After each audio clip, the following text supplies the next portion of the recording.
today the main point of conversation is going to be around autonomy, around people's struggles against the state and through self-determination. So what that looks like in different places. And all around the world, we see that resistance is being really successful in a very community-minded way. So community liberation is something that we've been calling it. People getting together and defending their own community. And this looks very different in many places around the world. Simón Cedillo has been doing a lot of research in Mexico. He's stationed out there in Michoacán, which is where there's a lot of activity around drug cartels. I mean, everywhere in Mexico, but in Michoacán, what's really interesting is that a lot of communities are standing up against the drug cartels, against the police, against the government, and basically kicking them out, stealing their guns, stealing their trucks, and just claiming the land for themselves. So in Michoacán, you see a lot of communities who are now autonomous. They have police to fight the government police, and so all of this now, it's becoming more and more clear as time goes by that a lot of the government and the drug cartels, they're there for our natural resources, and that has, of course, roots in the United States and other first world countries, as they call them. So we see that in like the global south or third world, where transnational corporations are basically going into communities and taking people's lands and resources, but through a different face, through the face of the drug cartels or the local governments who sell the land that belongs to the communities to these transnational corporations. In Mexico and Michoacán, it's avocados. It's what else is it? I forget what else, but yeah. So that's why I wanted to talk about Mexico, and that's really the gist of it. But there's a lot of, if you have any more questions, more specific questions, I can talk a little bit about it. But in the United States, we see people defending themselves too against the state. Though maybe if you raised up your gun, I think that'd be, you'd get killed instantly here. It's very different here. I would say there's more repression here because you can't do that here. And so people here have been defending themselves with cameras. That's really the next best thing that we have right now. And so WECOPWATCH is one tool to defend yourself and your community. So that's what we're going to be talking about today. David lives in Ferguson. He lives about 200 feet where Michael Brown was killed. And so he's going to be talking about how WECOPWATCH has really, really helped their community to take a stand against the police. And so he'll talk about that and also the impact that it's had in the community. And then in Oakland, we have something very similar happening here where folks are WECOPWATCHing in their own communities as a way to combat. Here maybe we don't have natural resource extraction through, transnational corporations, but we do have something else called gentrification, and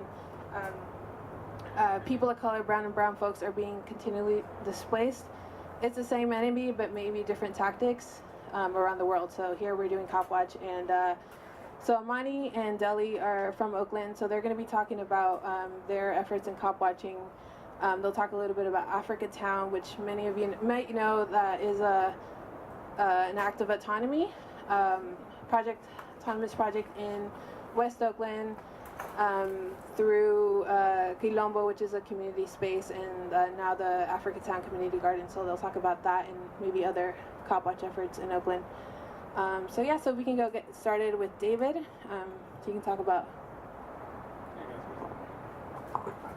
So I'm first start by talking about how we got WECOPWATCH started in Ferguson after the murder of Mike Brown. The reason why WECOPWATCH actually started, it was, the community realized that we need to do something. A lot of people was upset, and just like she said before, we are being repressed. Like, people don't really exercise their feelings, like far as taking up guns and beginning to shoot at cops. That happened before, and that wasn't that successful because then they got something for that. And so what we were dealing with a lot of people that was just real angry out in Ferguson, and, you know, they really didn't know what to do, but they was angry. And as people was angry, the police, you know, responded to us as if we put a gun to their head and was ready to shoot. And that really made a lot of people upset. They ran us out for the streets and stuff like that. So as that grew, we realized that, you know, we need to start watching the cops, because the media was lying like the first whole week. And some, you know, I mean, everything they said about the protests and stuff was a bunch of lies, you know, media propaganda. And there was no way to get our you know, side of the story out. So actually Jacob came from out of Oakland, and he you know, and he didn't even come out there to start a cop watch. He actually just came out there because all of the attention and police and all the things they were doing. So he came out there to actually start documenting some of this police behavior. Anyway, I ran into him down at the memorial because I was out there. We protecting the memorial. We weren't allowing him to come down there and destroy that, you know. He stayed at my house because it was real bad. He got to talking to me about cop watching, you know, because I was like, what is cop watch? And he basically explained what cop watch was about. And so I say, you know, I've been cop watching my whole life, you know, I just didn't have no camera, you know. And we laughed about it, you know, it was a big joke, but it was almost like a humbling laugh, because we laughed and then we got quiet, you know. And then Jacob, you know, said, you know, shit, we're gonna try to raise some money, get some cameras in Canfield. And started a GoFundMe overnight. We raised over $1,000, and the next day we went out and we went to Best Buy and we got 4 hand cameras, and we posted it on Facebook. We started the Canfield Watchman Facebook page like the very next day. And so we was like, you know, we showed the post like we watching the police, and we just had a picture with our hands in the circle, and we got the 4 cameras, you know. 2 days later, we had like $2,000, and you know, right at that moment, we began to think like, you know, we got to do something responsible with this money. And then that's when the whole body camera initiative came about, and we was like, you know what, we're going to get this many cameras, and then along with giving the cameras out, we're going to give people the, you know, knowledge and the tools, you know, to know your rights, so they know exactly what to do when they're being stopped by a police, exactly what to do when they're witnessing the police stopping somebody else, like what can they do? Do they talk to their police before and after? You know, mannerism, you know, so like we don't want to create a situation where, you know, you watching the police, like what I'm doing with watching the cops, to make it more dangerous for you to watch the police. So we try to create a type of mentality when we out watching the police. So one thing led to another. Like I said, the movement had begun. We had given out last summer 210 body cameras, and we wanted to duplicate that same process somewhere else.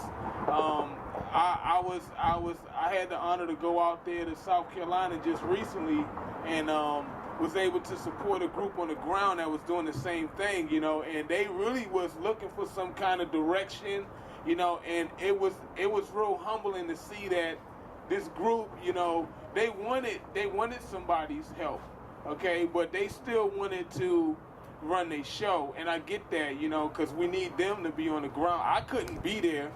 You know, and that's why I got respect for Jacob, because he knew that he had to leave. He had to go back home at some point. So it's no use to trying to plant yourself in a community in which you don't live.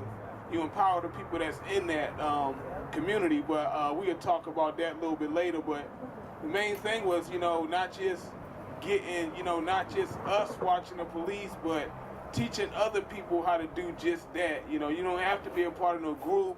Anybody can watch the police, and as we build that awareness that everyone needs to be, everybody has a role that they play in making the community safer, you know, making sure that you don't get harassed by the police, because if you're getting harassed by the police and we standing there with cameras in his face, then they're less likely to, you know, assault you or say, oh, he's resisting, and we got the video to show he wasn't resisting, he was complying with everything the police says.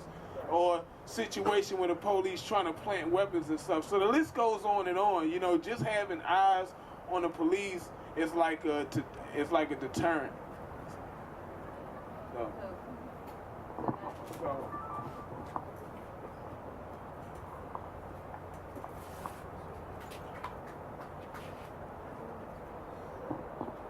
How'd you guys get started? Hi, I'm Amani. First of all, I'm really appreciative that you're all here right now and taking the time to listen to what we have to say. We cop watching Oakland with some other people, and the thing about what we're doing in Oakland is it wasn't like a reactive thing. It wasn't like, oh, these are just whoop-de-whoop. I'm tired of this. I'm about to do this. It was like, you know what? What can we do to empower ourselves proactively and implement something that's going to make a difference right now? There's always been a need. There's always going to be a need. So what can we do right now?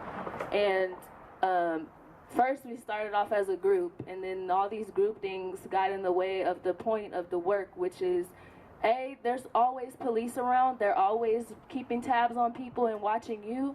And honestly, cop watching and knowing your rights and being able to teach that to other people is something that should be a lifestyle for anyone, anytime, if you're a citizen being watched over by the police.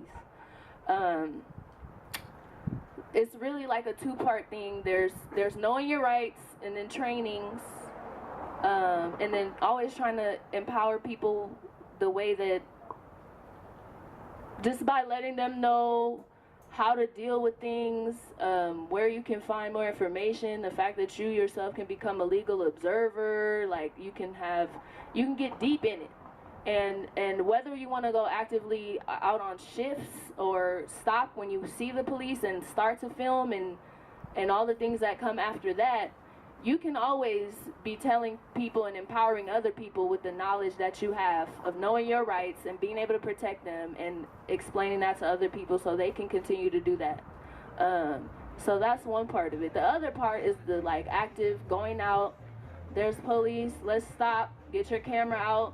If you got the logo, that really helps for multiple people to come up, you know, and basically just act as a buffer between the citizen and the citizen and the police. So sometimes, in my opinion, the police, I actually work out here in West Oakland, and I be out here every day, very close to where we're at. I just saw police over here when I pulled up to park. I see the police constantly riding through the area. And to me, that in itself is a little bit terroristic, that presence that they're constantly trying to make you feel. Or when they hang around a scene for 30 minutes to an hour after they're not doing anything, but their lights are still brightly flashing for like 10, you can see their lights reflect off the 10 stop signs going this way and that way. Like, it is terroristic. And so that symbolism that we're constantly, consciously or subconsciously being reminded that they're there, I feel like when we come up and we're all matching and filming, and I mean, I went up and I actually ran out of time on my camera, but I still had my camera out with the sticker and with some people with me, and I was just like, hello, I'm just in my community making sure that it's safe.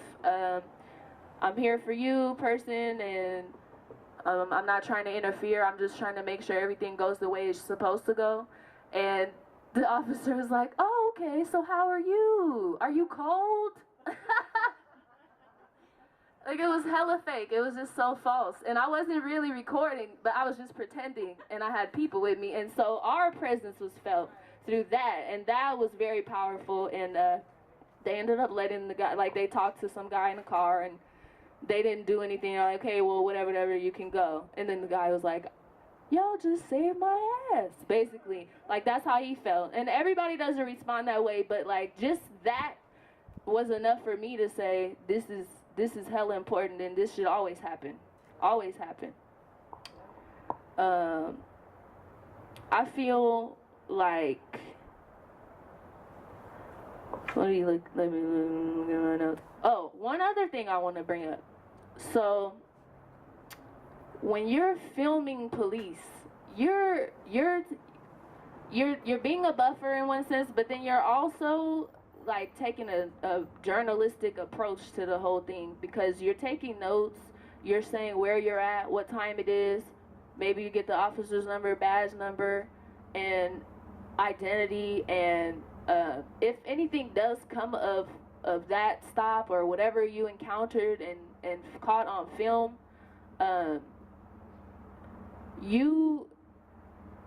you have something that could be very valuable going forward for that person, or even for people in the future that deal with that cop specifically or something. You know, like you're keeping track, and you'll be able to identify possible patterns of abuse and just things that go under the radar all the time, when like they're constantly just stopping people and possibly harassing you, violating your rights, but you don't really know, and then they find something that leads to bigger and worse things that never should have even happened. And so you have the opportunity to be more honest and show a more honest account of what's happening, especially if something happens. And that was enough for me right now. Hello.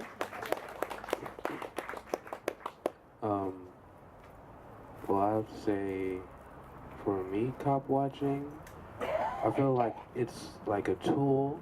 Well, the cop watch presence feels like it's a tool to help bring even communities together to take their own accountability for their communities, instead of allowing third parties to come in and pretty much roll up and down our streets. Like, it's sort of weird for me just being in front of my house and just cops rolling up the streets, and like, you don't even live out here. Like, it's just a little bit weird to me. So that's my piece on it.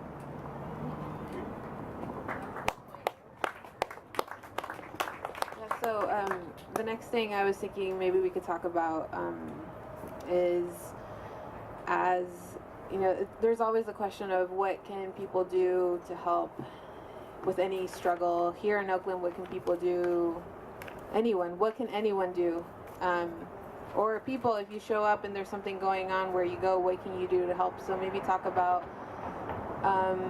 people that have come to your communities, or if you've gone to another community, how you've supported their communities,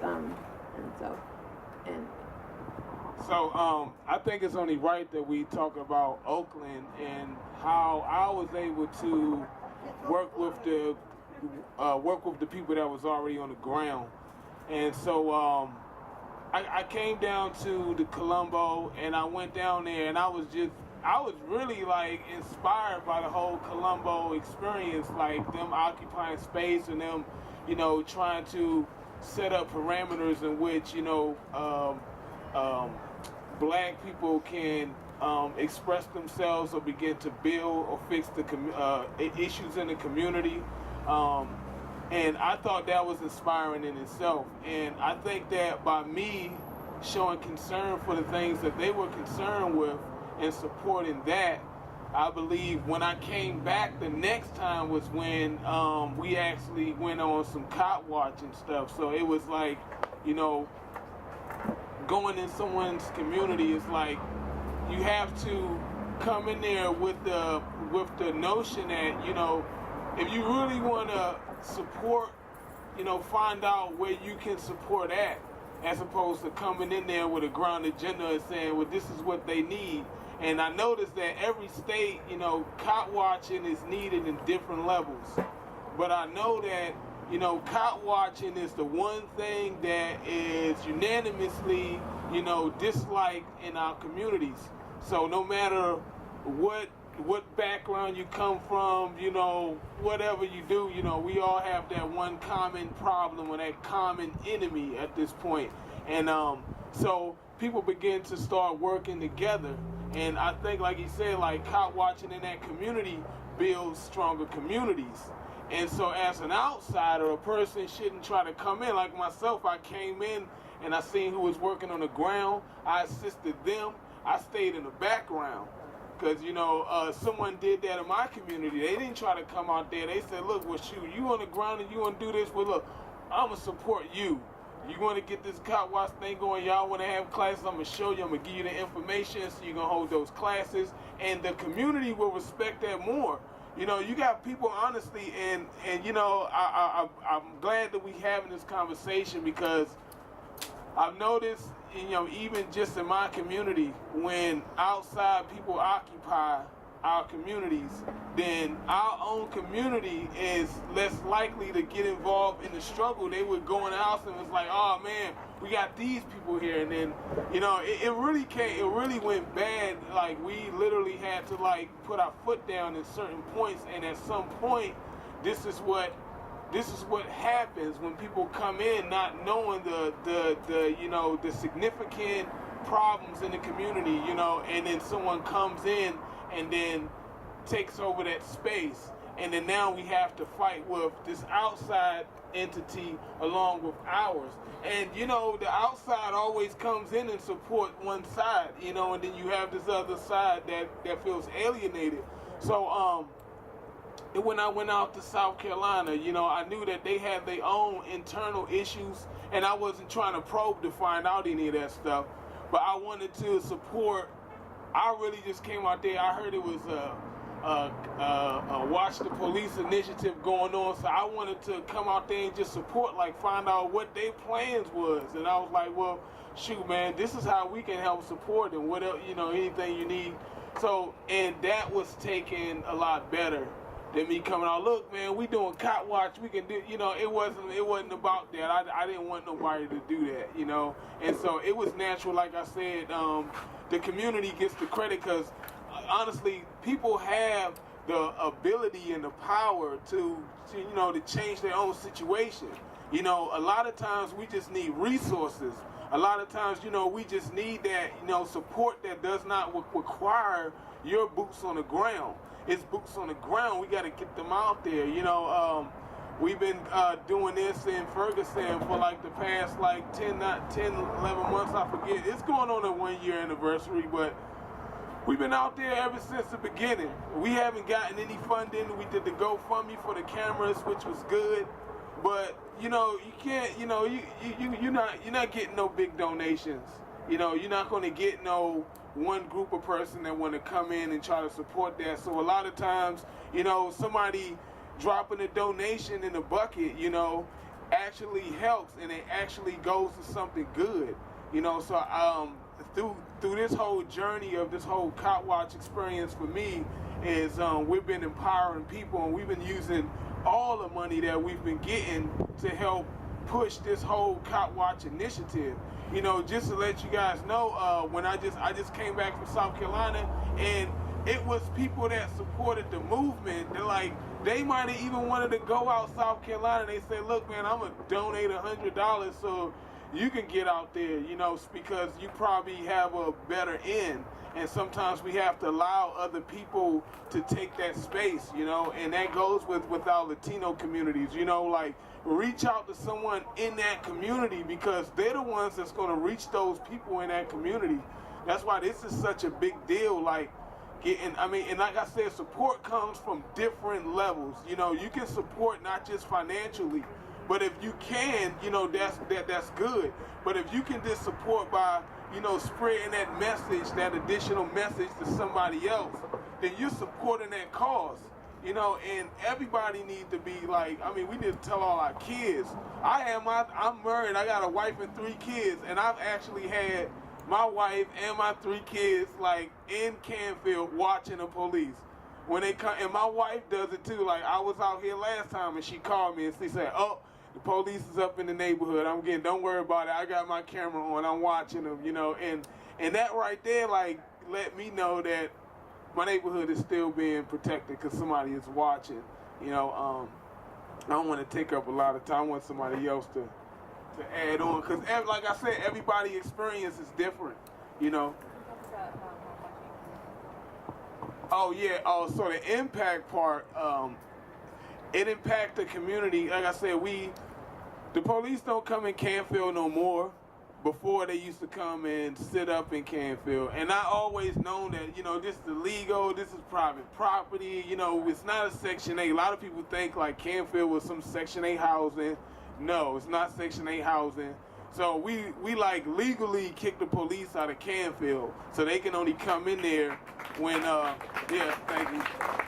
But the community did that, you know, and, you know, we had help, you know, we used media, and also we used actual boots on the ground. And like you said, those shirts was a deterrent because nationwide, they know what Cop Watch is about. All the police, they know who I am. I wasn't afraid to show my face because, you know, the police been knew who I was. I needed the people to know who I was because that's the only way we can protect each other. I mean, like, and that's why, you know, when we go out there and I know people's names in my community now. They're real names, not this Joe Blow crap, because you can't go to the police station and get information on somebody with a nickname. You need an actual name, and people didn't understand that, you know, because they did that to us to keep us separated. You know, they don't want us to know each other's names. They want to know all of our names. But yeah, but it stopped. The police stopped coming in there. But we also noticed that the cops figured out a way to get in our neighborhood. So we had to document that. So every time it was a domestic disturbance, I remember the first couple times the cops came in on a domestic call. They came in 10 cars deep. You know, 10 cars deep, and each car had, you know, 2 officers in it, you know. So some of them had 1, but the majority of them have to have 2 cops in the car. And another time, every time the ambulance come, a police escort, 3 cop cars deep, you know, on a medical call. You know, see, like, this is like outrageous stuff. Like, this is our tax dollars in Ferguson. But we've been documenting this stuff, and this summer they in for a rude awakening, because we're going to let the community know, because our community has more power, you know, because people start realizing that, like with those camera initiatives, cops want to get cameras. People are starting to realize that crap is not working. That's not helping us. You know, that's helping them more to justify hurting us.